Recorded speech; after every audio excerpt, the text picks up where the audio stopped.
Bueno, te decía antes de la pausa que está en el estudio Héctor Iaconi. Buen día, ¿cómo te va, Héctor? ¿Cómo andás? Muy buenos días. Bueno, un gusto tenerte. ¿Qué te gusta que te digan más? Héctor, José, ¿cómo te dices? Héctor, habitualmente, Habitual. habitualmente, Bien. exactamente. Bueno, pero vos siempre firmás Héctor José, lo tenés muy presente. ¿Es por San José? ¿Por dónde vino el nombre? Por San José.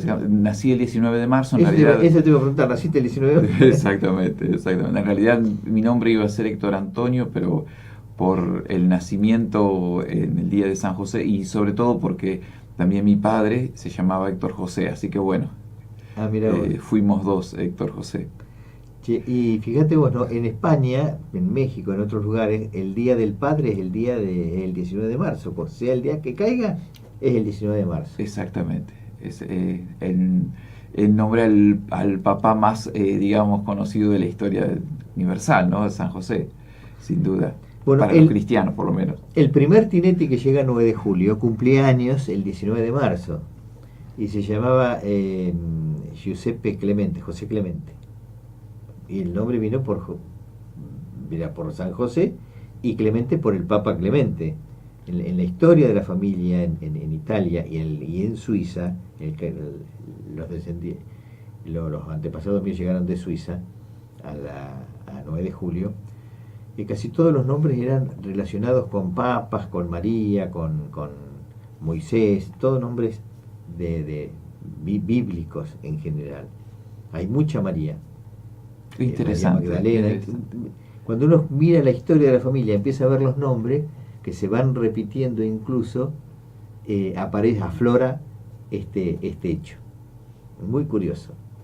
Muy curioso. Interesante, Interesante. interesante. Bueno, has contado una reciente historia de las comunicaciones, de las telecomunicaciones desde el siglo XVIII hasta parte del siglo XX, recientemente en el cierre del ciclo de conferencias históricas en el museo. Y Exactamente. nos ha dado una sorpresa, que yo la conté acá, que en este edificio lo primero que funcionó fue la Junta de Gobierno, a comienzos precisamente del siglo XVIII, o al comienzo de la fundación de 9 de julio. Y después funcionó el primer telégrafo. Exactamente, exactamente. En ¿Cómo, realidad, cómo fue eso? el edificio que ocupó la municipalidad comenzaba en la esquina y terminaba acá, en este edificio, en esta parcela, no en el mismo edificio, No, no, aclaremos, correcto. sino el solar, la parcela, conformaba, digamos, lo que había sido la casa, la vivienda construida por Benjamín Calvete, que en su momento tenía la particularidad de tener una estructura mucho más sólida. Entonces,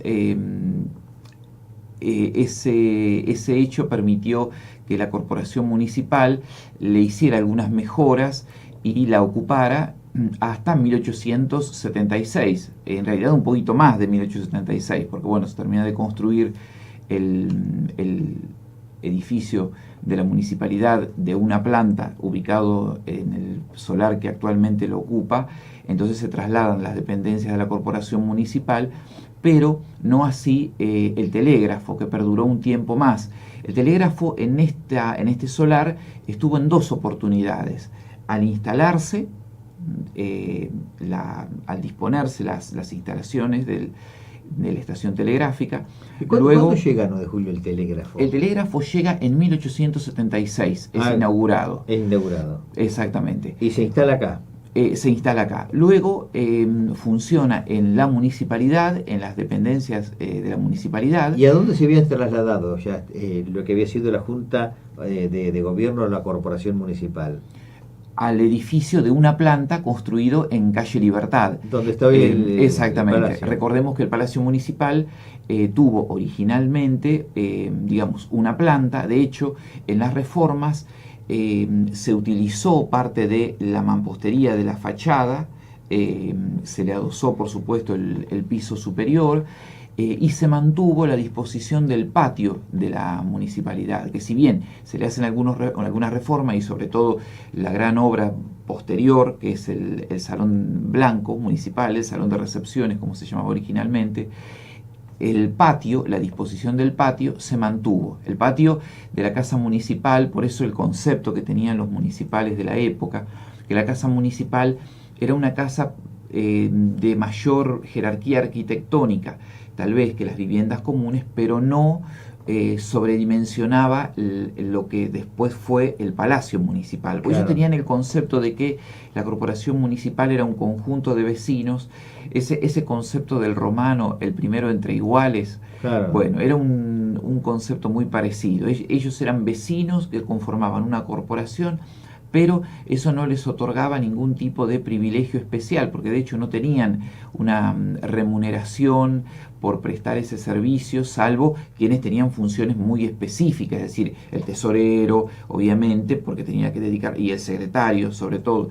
Pero después, como va a ocurrir luego con el Consejo Deliberante, no van a tener una dieta, es decir, eran cargos de tipo honorífico. Y de ahí viene la palabra honorable, ¿no? Efectivamente. Entonces, el concepto de la municipalidad, del edificio municipal, era el concepto de una casa más en el pueblo, una casa con funciones administrativas, y de hecho se ingresaba al antiguo edificio de la casa municipal y se encontraba a poco de transponer las puertas laterales o la puerta principal, el patio. Claro. Y el patio con un corredor como se conserva actualmente. Y las habitaciones, las oficinas, como eran las antiguas habitaciones de las casas de dos patios, con la antigua casa romana. Efectivamente. Pero después vino la media romana, perduró la media romana, pero la histórica, y esto lo saben bien los arquitectos, la casa romana era así, con esta estructura, por un tema de ventilación, de aireación y de luz, ¿no? Exactamente. El traslado, como les decía, fue paulatino desde acá hasta la otra sede, porque de acá se conservó un tiempo más la comisaría y la dependencia donde estaban los calabozos, obviamente, todo este sector, y el telégrafo estuvo instalado un poco más hasta que pasa por distintas sedes y vuelve en torno a la década de 1920 hasta que en 1939, finales del 39, cuando la familia Tazara realiza una reforma edilicia en su vivienda, estamos hablando en la otra cuadra, es decir, en Hipólito Yrigoyen, actualmente Hipólito Yrigoyen entre Bartolomé Mitre y La Rioja, se instala ahí el telégrafo y ya queda, estamos hablando por supuesto del telégrafo de la provincia, ¿no? Sí, es el primero en instalarse el 9 de julio. Hay que tener en cuenta que el 9 de julio tuvo 5 estaciones telegráficas en la planta urbana, más todas las que existían distribuidas en el partido. Es decir, claro, porque era la comunicación del momento. La comunicación de urgencia por excelencia. El teléfono tardó mucho tiempo en transformarse. De hecho, muchas personas recordarán que... Y el telégrafo llega a la luz del tren. En nuestro caso, un poquito antes, 1876. No obstante, en 1883 se instala la segunda estación telegráfica, que está ubicada primero en una casilla y luego, a partir de 1887, ya en la estación del Ferrocarril del Oeste. ¿Y el sistema de comunicación era Morse y había que decodificarlo? Efectivamente, en esa época se utilizaba todavía el sistema de registro, porque en realidad Samuel Morse, cuando concibe el telégrafo, no lo concibe como un instrumento de tipo auditivo, sino sobre todo como un instrumento de registro. Claro. Entonces tenía un dispositivo, ¿no es cierto?, que permitía registrar en una cinta, ¿no?, el mensaje, el punto y la línea. Ese dispositivo se conservó durante el siglo XIX en uso y entrado el siglo XX. Era un sistema de relojería por el cual pasaba una cinta que se denominaba Rita, y en esa cinta se registraba. ¿Qué ocurre? Al telegrafista, con el tiempo, le fue resultando más práctico no llevar el registro, sino oír el sonido del contragolpe. Entonces va a abrir paso, por supuesto, esa práctica auditiva, lo que después va a ser la radiotelegrafía. Claro. Entonces le era más práctico escuchar. De hecho, hubo casos muy conocidos de telegrafistas muy destacados en 9 de julio, que estaban atendiendo al público, recibiendo un telegrama, y estaban escuchando a la par, al mismo tiempo, el sonido del receptor, ¿no es cierto?, que estaban recibiendo el mensaje. Llegaban a tener una práctica y una agilidad en la recepción del código Morse, que no es algo sencillo. Claro. Digamos, por el dominio. Lo que estás contestando, ¿no? El telégrafo de la provincia, que tuvo sede acá, en este solar, fue columna vertebral del sistema de comunicación durante muchos años en la provincia, sobre todo del gobierno provincial. El gobierno provincial usó del telégrafo tanto en la esfera de la gestión del Poder Ejecutivo, como también fundamentalmente todos los estratos del sistema judicial. ¿Y por qué hubo 5 telégrafos el 9 de julio? Bien, el primero, como dijimos, el telégrafo de la provincia. Correcto, 1876. En 1883 se instala el telégrafo del Ferrocarril del Oeste, hoy Ferrocarril Sarmiento. Claro. Después se instala ya a comienzos del siglo XX el Telégrafo Nacional, que pertenecía a la Dirección de Correos y Telégrafos, que funcionaba en el correo. Claro, me acuerdo de ese. Ahí tenemos el tercero. Después hubo una estación telegráfica a partir de comienzos del siglo, es decir, a partir de 1909, en el ferrocarril de la Compañía General Buenos Aires, La Trocha. Y hubo una quinta línea telegráfica, que en realidad tenía 2 estaciones telegráficas, pero era una sola línea, en el ferrocarril provincial, en la estación 9 de Julio Sur, claro, es decir, el provincial, exactamente. De ese modo, 9 de Julio tenía 5 líneas telegráficas y 6 estaciones, porque en el provincial había 2 estaciones telegráficas, claro. Una librada al servicio público, es decir, la usaba el ferrocarril, pero también estaba librada al uso, como era en todas las líneas ferroviarias. Es decir, si bien la prioridad la tenían el telégrafo de la provincia y el telégrafo nacional, es decir, el telégrafo del correo, también los usuarios, es decir, cualquier vecino podía ir a la estación ferroviaria y solicitar el envío de un despacho telegráfico, porque había estaciones. Es algo muy importante a tener en cuenta. El ferrocarril desarrolló un sistema de intercomunicaciones que es verdaderamente asombroso. El 9 de julio aún se conserva el panel, esto gracias a la gestión del actual jefe de la estación, que en ese momento impidió que se desmantele. Había un panel que tiene todos conectores, ¿no? Entonces ese panel permitía la intercomunicación de la estación, por ejemplo, de 9 de julio, con la estación de cualquier parte, estación telegráfica, ferroviaria, de cualquier parte del país, de cualquier ramal. Eso es algo asombroso. Mirá qué interesante lo que estás contando. Por ejemplo, la estación ferroviaria de 9 de julio deseaba comunicarse con la estación ferroviaria de Bariloche, por ejemplo, porque tenían que enviar un mensaje urgente a un vecino de ese lugar, que se lo mandaba un vecino de 9 de julio. Entonces se pedía línea a la central. Estamos hablando antes de la era de la comunicación telefónica, por supuesto, ¿no? Se pedía comunicación a la central 11, entonces el telegrafista de la central le indicaba al telegrafista de 9 de julio que conectara, supongamos, 2.6. Entonces buscaba en el agujerito de la fila 2.6, colocaba el manipulador telegráfico, la clave Morse, y entraba en comunicación con la estación que le requería. Era verdaderamente ¿Y eso una ingeniería. Pero ya no funciona, bueno, obviamente, está solamente el panel. Y Perrota evitó que se desmantelara. Es algo muy importante de destacar. Perrota no solamente evitó que se desmantele eso, sino que se lleven el aparato de telefonía, que es también un aparato pionero, que usó el ferrocarril valiéndose de la instalación original telegráfica, adosa después un sistema telefónico, que es muy interesante. Está el aparato 9 de julio, es decir, el 9 de julio conserva. Porque en su momento, cuando venían desmantelando, no hace tantos años, en la década del 90, venían desmantelando las estaciones ferroviarias, hubo algunos jefes que impidieron que se hiciera. En este caso Perrota impidió, y por eso 9 de julio conserva piezas tan importantes vinculadas a la historia del ferrocarril. Interesantísimo lo que contás. Bueno, para valorar el gesto de Carlos Perrota, hoy el quien está al frente de la estación de trenes, precisamente, y poder preservar ese patrimonio, ¿no?, tan trascendente. Efectivamente. 9 de julio incluso hasta conserva el reloj que se usó desde épocas de don Pedro Lapadú, un telegrafista muy conocido que después se convirtió en jefe de la estación.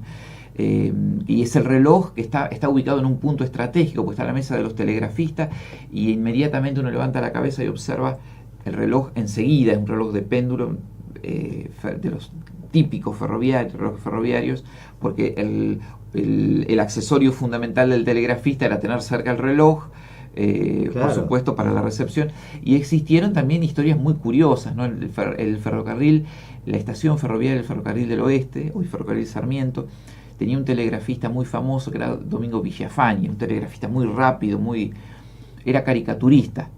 Entonces él durante muchos años colaboraba con caricaturas para el periódico El Gráfico y hacía amigos a personas que se los solicitaban caricaturas. Se conservan, por ejemplo, las caricaturas de Ramón Porati, de Don Tomás Cosentino, de Emilio Repetto, de, por ejemplo, figuras de la época, ¿no?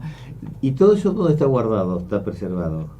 Bueno, se preserva en las páginas, por supuesto, del periódico El Gráfico, que se pueden consultar en el archivo de diario 9 de julio, en el museo de 9 de julio, en el archivo museo histórico hay material, y después algunos particulares han conservado, personas conservan de su familiar la caricatura hecha, pero lo más curioso es que Domingo Villafañe fue despedido como telegrafista, porque los ingleses, como también lo tenían incorporado en los telégrafos del Estado, tenían un gran, digamos, dominio en cuanto a la ética en el ejercicio de la profesión.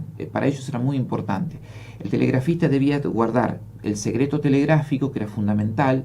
Violentar el secreto telegráfico implicaba el despido, una sanción muy importante, hasta podía ser judicial. La violación del secreto telegráfico era un delito.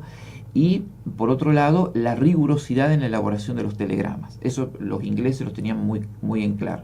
Y en una oportunidad, Domingo Villafañe, caricaturista, ilustró en un papel telegráfico un telegrama, ¿no es cierto? Bueno, eso le llevó al despido. Claro. Por eso que él después se extralimitó, exactamente, dibujó un telegrama. Incluso tenemos un registro del año 1918, que el jefe de la estación del provincial, es decir, del ferrocarril provincial, fue despedido de su cargo por haber violado el secreto telegráfico. Fue denunciado por violar el secreto telegráfico y está en el boletín oficial de 1918 el texto, en la sección administrativa del boletín oficial, el despido, que es, obviamente, como en el ferrocarril estaba bajo la jurisdicción del gobierno. Mirá qué interesante. Estás escuchando a Héctor Iaconi, que nos está contando esta historia de las telecomunicaciones, de la comunicación en general, porque el ferrocarril era comunicación, el telégrafo, en parte del siglo XVIII y parte del siglo XX, ¿no? Bueno, antes de avanzar, ayer estuviste en el acto central de los 155 aniversario. ¿Qué impresión te quedó? Porque nosotros entendemos que se demostró ayer que los ladrillos que hacen que 9 de julio llegue a 155 años tienen un sostén y que es la fuerza de las instituciones, y que ayer quedó totalmente evidenciado. Para mí, por lo menos, esa es la primera lectura que hice. No me cabe duda, coincido completamente con usted. Precisamente es así, y está demostrado a lo largo del proceso histórico, en los diferentes periodos de la historia de 9 de julio, que la comunidad se sostiene fundamentalmente con el impulso de las instituciones, ¿no es cierto? Desde la primera institución, que precisamente, la primera institución cultural y de índole comunitaria, que es la ciudad italiana, reflejada en las personas, la delegación que recorrió ayer el desfile, la institución más antigua, pero a su vez la primera institución que irradia un efecto cultural muy importante a través del Teatro Rossini, en adelante han marcado un hito en el desarrollo de la comunidad. Por supuesto, es innegable el aporte del poder político. Por supuesto, pero la fuerza de la institucionalidad para mí ha sido siempre clave, y creo que ayer quedó reflejado, ¿no? Al observar las delegaciones que pasaban. Hasta el aeroclub se hace presente con aviones que están pasando en el momento del desfile, ¿no? Exactamente. Con hasta ese detalle, que a mí me sorprendió gratamente porque no me lo imaginaba. Desde la Asociación Colombófila, con el símbolo de la suelta de palomas. Que hace la comunicación también, hablando de comunicación. Efectivamente, exactamente. Es es clave en el desarrollo del 9 de julio, como también lo es en el de otras comunidades. La fuerza de las instituciones que todavía subsisten, que han trazado la sociedad española, por ejemplo, también presente con sus... Muy fuerte en su época, ¿no? Efectivamente. Con el Prado español que caracterizó una época de encuentros, de familias, de reuniones, de música, de alegría y festivales. Tenían un nombre, no me acuerdo en ese momento, romerías. Exactamente. El próximo viernes se va, aún quedan 2 encuentros más del ciclo Octubre con la historia del 9 de julio, que lo organiza la Junta de Estudios Históricos con el museo. A mí me había llegado que había cerrado el viernes pasado. No, quedan 2 encuentros Mirá más. qué bueno que la gente lo sepa. El próximo va a ser sobre la inmigración el 9 de julio. ¿Y qué día va a ser eso? ¿El viernes que viene? Viernes próximo a partir de las 19:30. Y el viernes siguiente, que es viernes 9 de noviembre, se va a hablar sobre el aporte de las colectividades, es decir, el significado del cosmopolitismo y el aporte de las comunidades, de las colectividades a 9 de julio.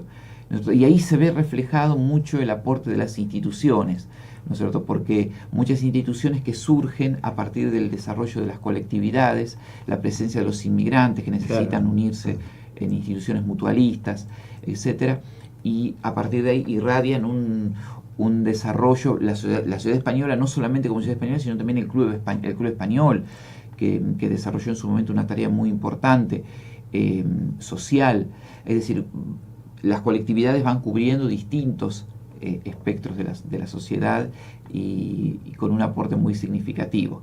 Y también, Perdón, me permite... fíjate vos, hablando de los españoles, la comunidad española, en su momento, la asistencia en la salud, lo que han hecho, ¿no? Que después se convierte en el Colegio de San Agustín, pero que han hecho un aporte muy fuerte y muy importante, muy trascendente en ese predio. Efectivamente, exactamente. A propósito de las personas inmigrantes que se establecen el 9 de julio, que forman parte de las colectividades, en este caso la colectividad italiana, y que desarrollan una tarea muy significativa concerniente a las telecomunicaciones, es don Tomás Cosentino. Quiero nombrarlo particularmente porque yo creo que es una figura muy destacada de la historia más cercana del 9 de julio. Su protagonismo está centrado en el siglo XX, hasta la década de 1930, y él fue quien él adquiere en 1913 la red telefónica que existía en 9 de julio. Recordemos que en 9 de julio la primera red telefónica se instala en 1902.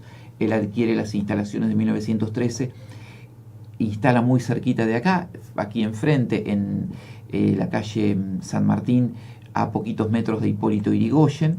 La sede después fue, con el tiempo, sede de la estación terminal de ómnibus. No sabía. La casa que actualmente es de la familia Gouchy. Ahí estuvo instalada la estación telefónica, la central telefónica, más exactamente, de la empresa Cosentino. La empresa Cosentino realizó una tarea muy significativa extendiendo las redes, aumentando la cantidad de teléfonos disponibles, de abonados, hasta que el monopolio de la Unión Telefónica del Río de la Plata absorbe, ¿no es cierto?, la totalidad del servicio telefónico y traza después toda una historia bastante más extensa de conflictos y desencuentros, ¿no es cierto?, a partir de las concesiones que el Consejo Deliberante va a otorgar, los guiños de ojo, por así decirlo, de las autoridades municipales frente a los abusos de la Unión Telefónica. Pero en ese momento no se competía, siempre hubo una empresa que prestó el servicio de telefonía. Originalmente fue una empresa, por supuesto, privada. Sí. Todas las empresas fueron privadas. Sí, en el arranque, sí. Hasta la estatización en la época, ya hablamos de la época de Perón, 1946. Pero eran empresas privadas, solamente que difería, ¿no es cierto?, el origen del interés y el modo de operar de las empresas, ¿no es cierto? Cosentino, él recibe de la que había sido originalmente la empresa del señor Ureta, una instalación telefónica que era promisoria, pequeña, y le da un impulso, ¿no es cierto?, muy notable en la incorporación de unidades telefónicas, de aparatos de telefonía mucho más modernos, ¿no? La utilización del famoso teléfono de candelero, que claro, es una innovación que trajo la empresa telefónica muy poquito después, a poco tiempo de haberse comenzado, de haberse patentado ese tipo de teléfono, de haberse masificado el uso del teléfono de candelero por una cuestión de practicidad y demás. Correcto. Recordemos que la empresa original que instala en 1902 instala mayormente teléfonos, los que denominados de pared, de claro, colgar, ¿no? ¿Por qué? Porque los que eran de mesa eran mucho más costosos y solamente podían acceder personas de determinado poder adquisitivo.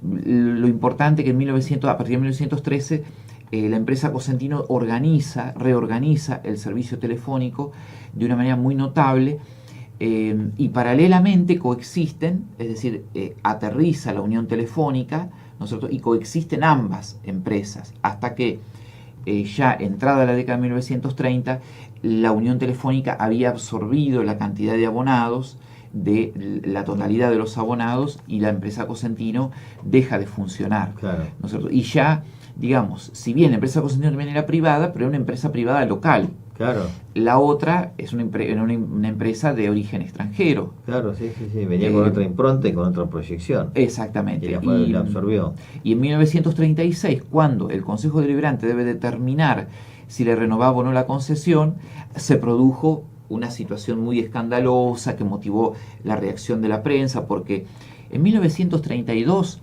el Consejo Deliberante había determinado una ordenanza por medio de la cual la Unión Telefónica debía abonar un canon por el uso de la vía pública donde tenía instalados los postes.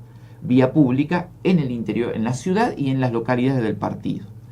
En 1936, cuando el intendente en ese momento era Eduardo Fausón, cuando lo menciono porque ocurrió algo similar con el servicio eléctrico, con la concesión del servicio eléctrico. Llegaba a vencerse la concesión de la Unión Telefónica, entonces no solamente el Consejo Deliberante le renueva con las tarifas que pretendía cobrar la Unión Telefónica, la concesión, extendiéndola a 20 años, sino también deroga la ordenanza de 1932 y elimina el canon, reduciéndole en 200.000 pesos el pago del canon por el uso del espacio público. Es decir, que quedaba sin efecto esa ordenanza y por lo tanto se ahorraba la Unión Telefónica, que ya no le tenía que pagar a la municipalidad, 200.000 pesos. ¿Pero no le obligaba a hacer inversiones para mejorar el servicio, por lo menos? En realidad, según la prensa, no. Había una cuestión solapada porque según la prensa, sobre todo los medios que comentaron, el periódico en ese momento, El Gráfico, y el periódico El Liberal, ambos de tendencia socialista, fueron los que más se ocuparon. Hubo periódicos que lo callaron. Y en ese momento estaba el 9 de julio. En ese momento estaban el periódico El Orden, el 9 de julio. El Orden. Que eran, estamos hablando siempre de circulación bisemanal, de una vez por semana, que después lo amplió a 2 veces por semana, El Liberal, y El Gráfico.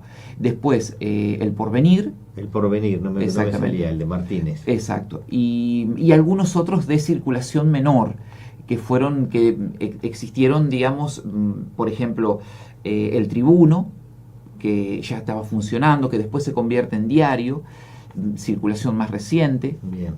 Esos coexistían. Después había otros periódicos que de menor tirada, ¿no es cierto? Y que por ahí aparecían tradicionalmente, como fueron, por ejemplo, en su momento, El Heraldo, que duró muy poquito tiempo, ¿no es cierto? Llegaron a circular, a coexistir el 9 de julio hasta entre 15 y 20 publicaciones, pero bueno, eran publicaciones de corta salida, de por ahí menor envergadura. El escándalo del 1936, que no va a ser el único con la empresa telefónica, enmarca la necesidad, que después se va digamos, el gobierno nacional en la década del 40 ya la va a tomar de una manera muy decisiva, de la estatización, ¿no es cierto? Que uno puede estar en desacuerdo con lo que después surge a partir de la estatización del pro y de los pros y de los contras de la estatización. Correcto. ¿No es cierto? Pero digamos, la exclusividad de la Unión Telefónica, por no decir monopolio, de la Unión Telefónica, trajo dolores de cabeza a la sociedad. Tanto así que la reacción no fue solamente de 1936 de la prensa, sino que lo fue también de la Unión de Comerciantes e Industriales de 9 de julio, que eran lo que actualmente es la Cámara de Comercio, exactamente, que reaccionaron frente a los abusos de la Unión Telefónica. Pero qué interesante todas las historias que nos estás contando, 8:36 de la mañana en este despertar. Héctor Giaconi es el que está hablando hoy con estas narraciones. ¿Por qué decías que después pasó algo similar desde la Unión Telefónica con el servicio de luz? Exactamente.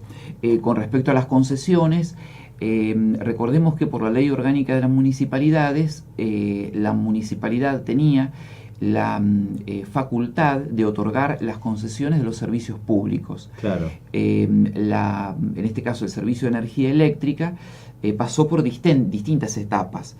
En su origen fue una concesión a un particular. Luego, durante algunos años, comienzos del siglo XX, fue un servicio municipal. Y después, en 1913, pasa nuevamente a manos de particulares, es decir, de una empresa particular, de capitales primeramente nacionales y luego de capitales extranjeros, norteamericanos, y a partir de 1951-52 vuelve el servicio eléctrico a pertenecer a una institución comunitaria, en este caso la Usina Eléctrica Popular Cooperativa Limitada. Pero en el periodo que va entre 1913 y la década de 1950, es decir, entre 1913 y 1951, existe una lucha muy fuerte que a partir de 1930 lo va a tener a don Tomás Cosentino, que lo mencionábamos recién, sí, como uno de los principales motores para que el servicio de energía eléctrica sea prestado por una usina local, ¿no? Por los grandes abusos de esta empresa, que era el Trust, la empresa denominada el Trust, que en su denominación original era Compañía de Electricidad del Sud Argentino, que al mismo tiempo integraba un grupo madre que era el grupo ANSEC, que tenía el monopolio de las usinas de gran parte del país. Sí, que las gestaban con motores en ese momento. Efectivamente. Estaban las grandes redes, que después no era el Chocón, pero mucho más acá, entonces las estaban con las usinas. Sí, yo recuerdo en Quiroga que Ángel Justi era el que... Efectivamente, el que tenía la concesión. El que tenía la concesión y que brindaba el servicio, que primero era... pasó mucho tiempo para que sea durante todo el día. Hacía los cortes a la hora de la siesta, se cortaba la luz y después de 12 de la noche hasta las 6 de la mañana, y mantenía un servicio muy, muy limitado en la vía pública nada más. Bueno, algunas cosas recuerdo así más de relato de terceros que propiamente dicho, y después era el sistema de corriente alternada con la continua, que también hacían la diferencia, que eso también había estado pasando acá, ¿no? Exactamente, es situación exactamente análoga a lo que ocurrió el 9 de julio. Y Fausón, el intendente Fausón, le tocó también dirimir qué hacer con la concesión, si renovársela o no a la empresa. Por supuesto se la renovó a la empresa eléctrica, es decir, jugó un papel muy similar con ambas corporaciones. No podemos aventurar que hayan existido intereses personales que afectaran el protagonismo de Fausón, el rol de Fausón en esto, ¿no? La empresa telefónica le prometió a Fausón que iba a mejorar el servicio, ¿no es cierto?, que iba a incorporar una mejor calidad, iba a extender las redes telefónicas, que hasta ese momento todavía eran limitadas para 9 de julio, iba a reducir las tarifas, cosa que no hizo, por supuesto, y además, algo que lo había nubilado a Fausón, le iba a instalar una centralita telefónica en la municipalidad, que una central que para esa época era más innovadora, que creo que se la alcanzó a instalar, que al final después se la instaló. Pero bueno, hay un artículo muy interesante en el periódico El Liberal que está titulado no es justo o no es correcto que por la pretensión de aumentar las líneas se acceda a la renovación de una concesión leonina. Claro. Ese es el título, ¿no es cierto? Se consideraba que la lucha empezó a comienzos de la década del 30. En 1934, el periódico El Luchador publicaba prácticamente edición por medio o cada 4 o 5 ediciones un artículo referido a la problemática, alertando de lo que iba a suceder. En 1936 sucedió. Mirá vos, qué historia interesante. Bueno, y la municipalidad tenía el 1, si mal no recuerdo, en aquella vieja época de los números de teléfono. Sí, en realidad de la empresa Cosentino, el número 1 fue durante muchos años el de la casa de don Tomás Cosentino. Porque cuando coexistieron ambas empresas, claro, los números de 2 dígitos pertenecían a la empresa local. Es muy común ver avisos en la década del 20 publicados en los medios de prensa que decían UT, por ejemplo, 122, teléfono local 23. Es decir, esa casa de comercio, generalmente las casas más importantes en los diferentes ramos, tenían los 2 teléfonos. Claro. El de la UT y el Unión Telefónica y el de la empresa local, de la empresa Cosentino. Por lo general, la empresa Cosentino eran de 2 dígitos, hasta que fue ampliando la red y fue incorporando 3 dígitos, pero eran de 2 dígitos, y la empresa Unión Telefónica tenía 3. Cuando absorbe los de Cosentino, ¿no es cierto?, reestructuró parte de la numeración, y es muy probable que ahí haya tenido el número 1 la municipalidad. Cuando se instala el teléfono de la empresa de Ureta, le otorgó el número 1 a la municipalidad. Después, por alguna organización en el servicio, el número 1 estaba en la casa de don Tomás Cosentino, que es donde actualmente se encuentra la sede del Banco Superville. Claro. Del Banco Santander Río. Superville no, corrijo, Santander Río, sí, en la calle San Martín. Que ahí no solamente fue la casa particular de don Tomás Cosentino, sino también fue la sede del viceconsulado, porque don Tomás Cosentino fue vicecónsul de Italia durante muchos años. Una personalidad que es interesante de ahondarla, porque revela, ¿no es cierto?, muchas facetas de un hombre que, no siendo un hombre público, porque él no desempeñaba cargos políticos, vivía pendiente desde que se levantaba hasta que se acostaba de los intereses de la comunidad. Fue un prohombre nuevejuliense y sufrió la traición de un amigo. Cuando ellos inician el movimiento, me voy a reservar el nombre del amigo, cuando ellos inician cuando se inicia el movimiento cooperativo en 1930 para conformar la Unión Cívica Radical, para la Unión, conformar la Usina Eléctrica Popular. Correcto. En 1930, iniciando el movimiento cooperativo, que en ese momento todavía no era un movimiento cooperativo, sino que era un movimiento comunitario, vecinal, exactamente. Un amigo de él lo acompaña en esa lucha. Pero por los avatares y las circunstancias, ese amigo gira su modo de concebir la realidad, es decir, empieza a mirar con mayor interés al Trust, a la empresa que monopolizaba el servicio eléctrico, y de hecho con el tiempo, ya fallecido don Tomás, ese amigo le toca ser intendente municipal, ¿no? Y curiosamente le ponen como secretario de gobierno al que era interventor en Río Cuarto de la Compañía de Electricidad del Sur argentino. Todos los logros que se habían alcanzado desde 1930 hasta comienzos de la década de 1940 con la gestión de ese intendente fueron reducidos, ¿no? Claro. Por eso que después tuvo que venir otro intendente cooperativista, o pro usina, para ser más específico, pro usina eléctrica, que fue el señor Camus, que volvió a encauzar las normativas u ordenanzas que beneficiaban la instalación y el desarrollo de la futura usina eléctrica popular. Porque recordemos que recién la usina empezó a operar en el sistema eléctrico de 9 de julio en los años 50. Es una lucha que se inicia en 1930 con un sinnúmero de avatares. Pero bueno, don Tomás Cosentino sufrió esa traición de su amigo, y creo que, decía don Emilio Naudín, menos mal que don Tomás Cosentino había fallecido.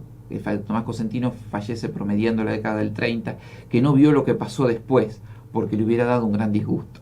Y seguro, con lo que estás relatando, bueno, es la puja de intereses muchas veces, ¿no? Yo decía más temprano, mirando la proyección de ayer de la fuerza de las instituciones, ¿no? Mostrando precisamente lo que significa y todo lo que se puede hacer para hacer 9 de julio pujante.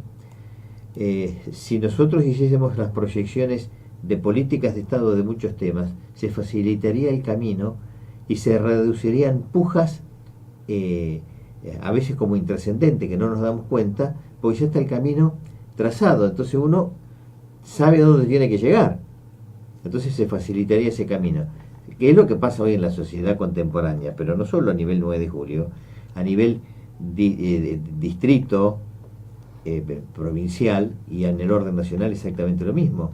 Entonces la falta de estas políticas origina a veces pujas y no se mira un poco esta raíz del hilo conductor, que te estamos escuchando con mucha atención porque vamos marcando el hilo conductor que hoy se refleja, fíjate vos, en el compre local, el legal, desde la Cámara de Comercio, y en el fondo es todo esto, ¿no? De preservar precisamente el crecimiento del 9 de julio desde el esfuerzo y desde el patrimonio de los mismos 9 julienses. Exactamente. Y que se refleja también en este tema de si bien es mucho más amplio los intereses en juego, pero defendiendo la política de los farmacéuticos en el sentido de que la farmacia es parte del sistema de salud, o el último eslabón del sistema de salud, y entonces se protege ese hilo conductor, y no un sentido mercantil que parecería ser el que aflora a través de una farmashoping o como fuere. Es muy interesante tu relato porque nos pone en un cauce de intereses que a veces uno no alcanza a apreciarlos de dónde vienen, pero fíjate toda la raíz que esto tiene, ¿no? Qué interesante todo el relato que nos estás dejando. Bueno, 8:48 de la mañana. Bueno, y en todo este relato de las telecomunicaciones, ¿todo esto contabas vos en el museo el viernes a la noche? Exactamente, y exploramos un poquito también, pasando ya a la radiotelegrafía, hicimos referencia al origen de la radiodifusión en 9 de julio. Radiodifusión, entendámoslo, nosotros pusimos como límite temporal 1968. La llamada broadcasting, ¿no es cierto?, no llega hasta, por supuesto, Radio 9 de Julio. Sí, en el 73. Exactamente, instalarse. Hicimos referencia a la existencia de aquellas primeras propaladoras, propaladas por red. El Imparcial y Radio Espléndido. Exactamente. El Gráfico también, que fue originalmente... Ese no lo conocí. Exacto. Que a través de bocinas se estaban propalando efectivamente los mensajes y la publicidad. Que también hicieron su aporte, los primeros ensayos relativos a la comunicación por medio de la radio. Referimos la llegada de los primeros aparatos de radio entre 1923 y 1924. Ahí don Eugenio Richer tuvo una tarea muy especial. Eugenio Richer era un técnico electricista que su papá, de origen belga, había sido uno de los primeros electricistas de 9 de julio, había estado a cargo de la primera usina, la usina instalada en la calle San Martín, y después, con el correr del tiempo, él queda al frente, la casa de electricidad, por supuesto, la instala Eugenio Richer, hijo, pero hereda de su papá su interés por en este caso la electricidad, y es uno de los pioneros en la incorporación de todo lo referido a la radiofonía.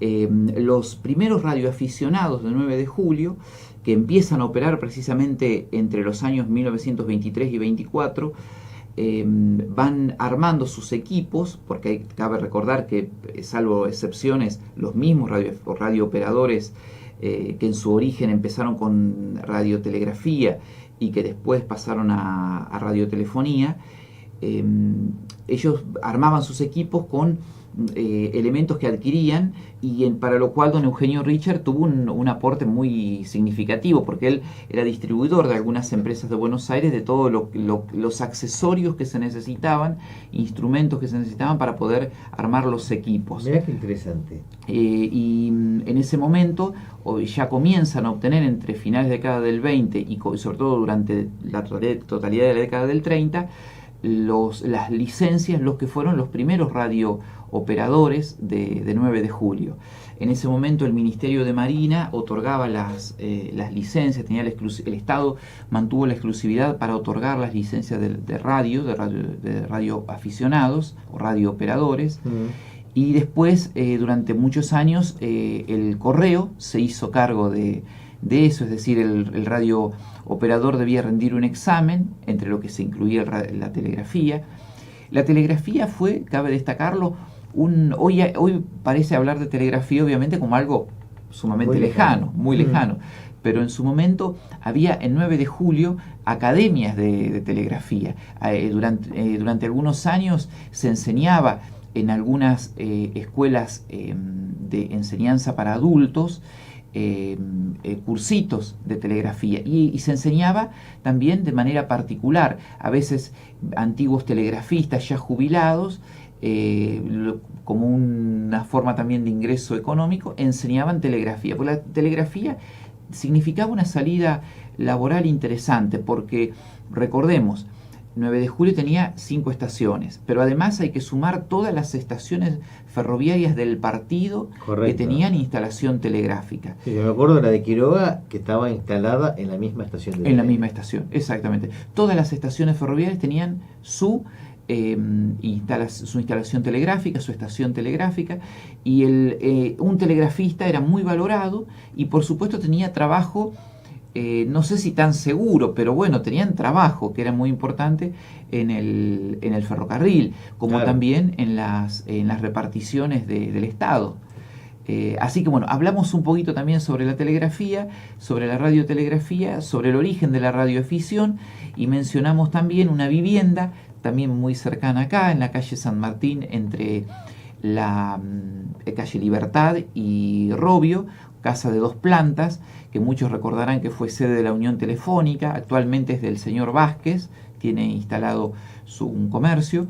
Una vivienda muy interesante del año 1910, que ahí, digamos, está vinculada con las telecomunicaciones, porque ahí funcionó la Unión Telefónica. Pero antes, cuando ocupaba esa casa el doctor Cristian de la Fare, estuvo instalada una de las primeras estaciones de radiotransmisión en 9 de julio, y unos cuantos años antes, en 1910, se instaló ahí el primer aparato de Roentgen, con el cual se realizaban las primeras placas radiográficas, el 9 de julio, el doctor Santiago Gallo. Así que esa casa estuvo vinculado con las telecomunicaciones y con el origen, en este caso, de las placas de la radiología, el 9 de julio. A los pocos años adquirió un aparato de Roentgen el doctor Pedro San Martín.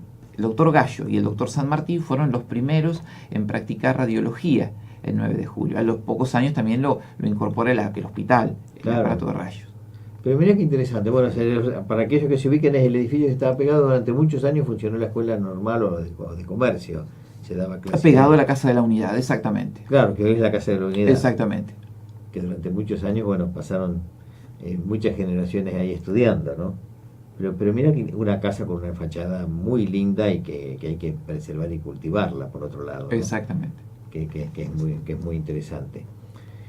Bien, Héctor, así que nos estás ilustrando yo te sigo con mucha atención, presumo que los oyentes también, un lunes atípico, pero venimos de un fin de semana festivo, de un fin de semana que la gente ha vivido con mucha alegría.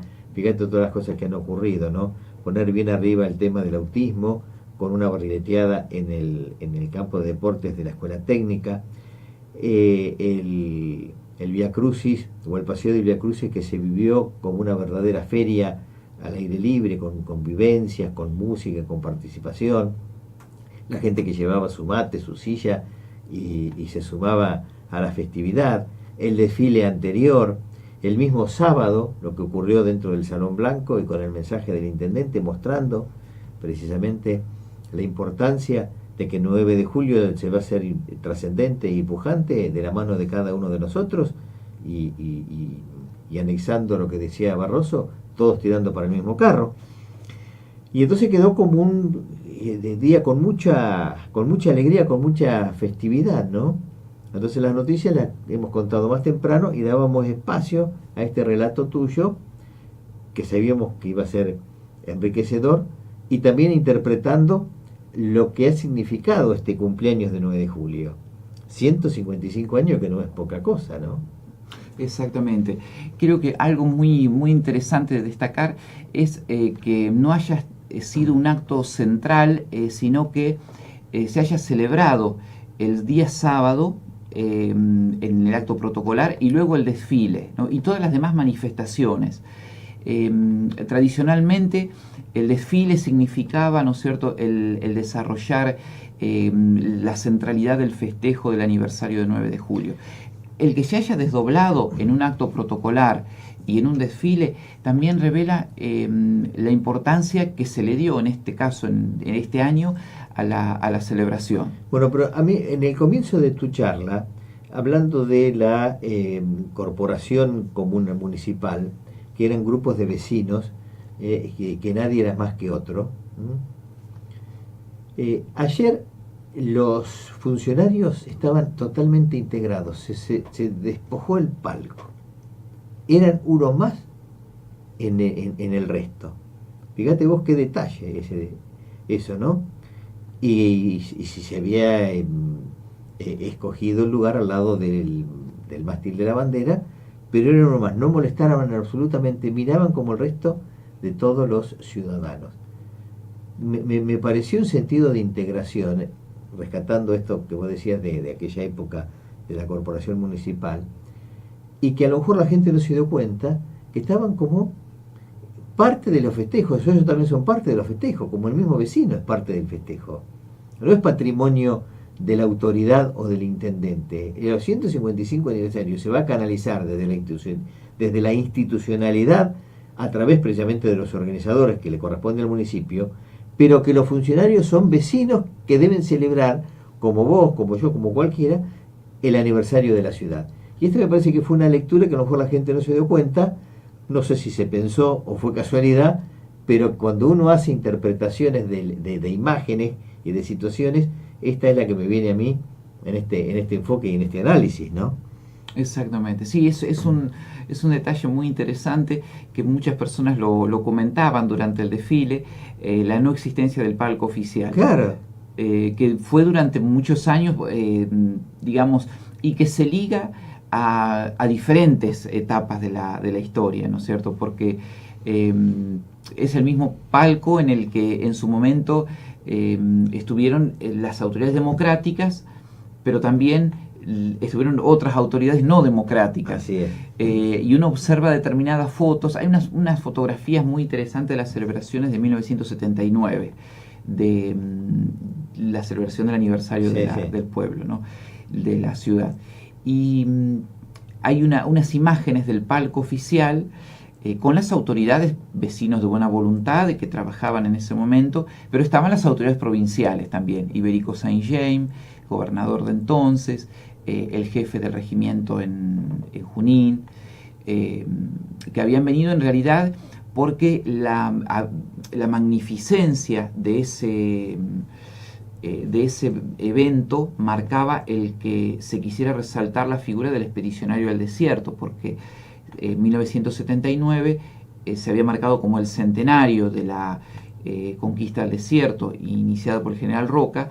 Entonces se le quiso dar una mayor envergadura al festejo. Y el intendente era Antonio Juan Garabano. Antonio Juan Garabano.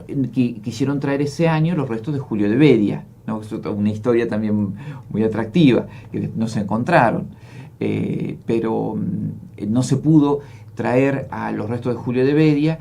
El programa que se había pensado, en el cual iba a venir el presidente de la ¿Por qué Nación. no se encontraron? Me quedó picando eso. ¿Por qué no se encontraron? ¿No se sabe dónde está?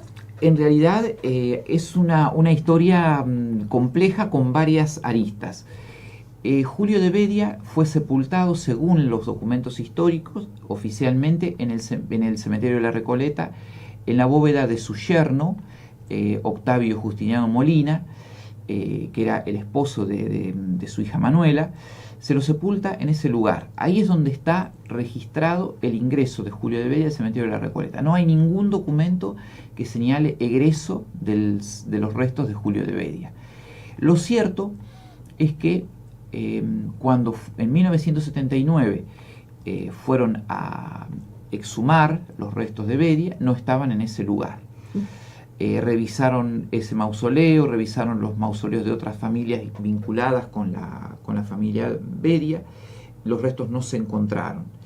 En ese momento hay una historia que la refirió el intendente de la época, Antonio Garabano, que el director del cementerio de ese momento dice: ¿por qué no hacen como hicimos en la circunstancia de los festejos del aniversario de otra ciudad muy importante de la provincia de Buenos Aires, que no encontrábamos los restos del fundador? Entonces le dimos en una urnita restos humanos de otra naturaleza, de otro origen, pero le dimos un certificado de autenticidad.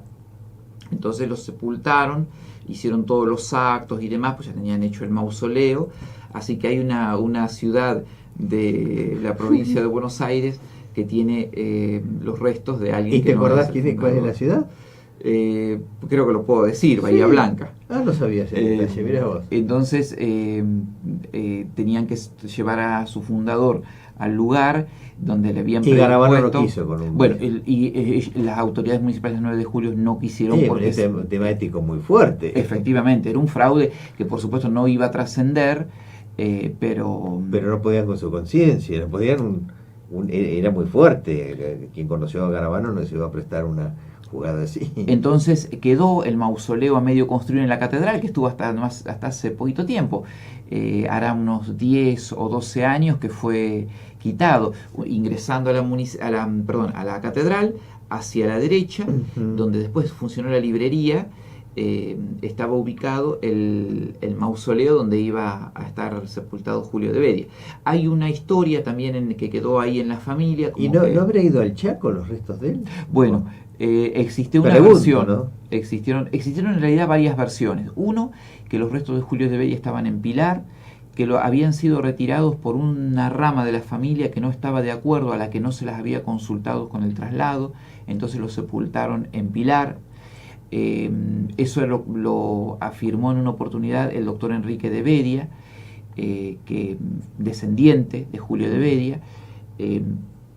Desconocemos si Enrique de Bedia había estado en desacuerdo con el traslado o algo así.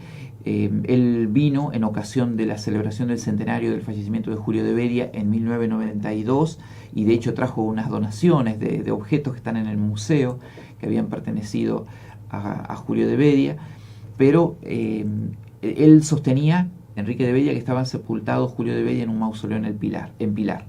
Y había otra versión que la tenía el doctor Ángel Zapa, que trabajó durante muchos años intentando rastrear los restos de Julio de Bedia. Un historiador que vivía en La Plata. Efectivamente, que muy probablemente podían estar en el Chaco, donde Julio de Bedia había sido un gobernador, y que aparentemente por una cuestión hay en la vida de Julio de Bedia algunas cuestiones vinculadas a la relación conyugal con Lastenia Videla, con su esposa, situaciones de encuentro y de desencuentro que por supuesto quedaron en el seno de la familia.